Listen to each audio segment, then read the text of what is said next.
The Qur'an doesn't lay down any punishment for apostasy or for blasphemy. Medieval Islamic thinkers assumed that apostasy was roughly the equivalent of what we would today refer to as treason, and it carried the death penalty. In most medieval Muslim thought that's the case. There are some exceptions. For instance, somebody called al-Baji in medieval Spain said, no, apostasy isn't an offence punishable by law, it's something that's left to God and will be dealt with by a higher court when the culprit dies. So as usual, there is a diversity of voices.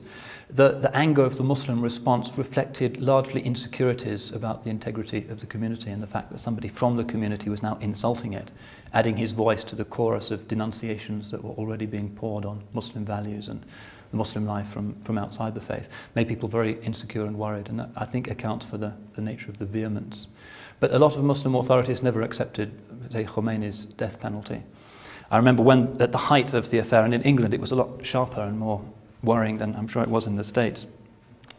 I actually telephoned the highest Sunni legal authority, which is the Al-Azhar University in Cairo, where I have contacts. Spoke to the deputy head and said, what's the Azhar's position? And they said, oh, weeks ago we issued a fatwa saying that Salman Rushdie should not be sentenced to death, and Sunni Muslims distance themselves from the fatwa and so forth. So I noted this down and contacted one of the daily newspapers in England and said, well, why don't you report the fact that most Muslim authorities, as exemplified by the Azhar, don't support this, instead of saying, according to Islamic law, ... And they thought this was a very strange story and they couldn't fit it in at all, and it was neglected. But in England at the time, we had a lot of angry sermons about Salman Rushdie, but I never heard any that upheld the Khomeini position. But to read the newspapers, you'd assume that all Muslims were determined to cut his throat.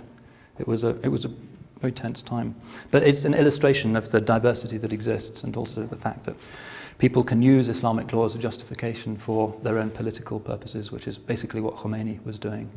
The credibility of the revolution had declined after 9 years, and in order to put himself in the center stage again, he hit on this issue.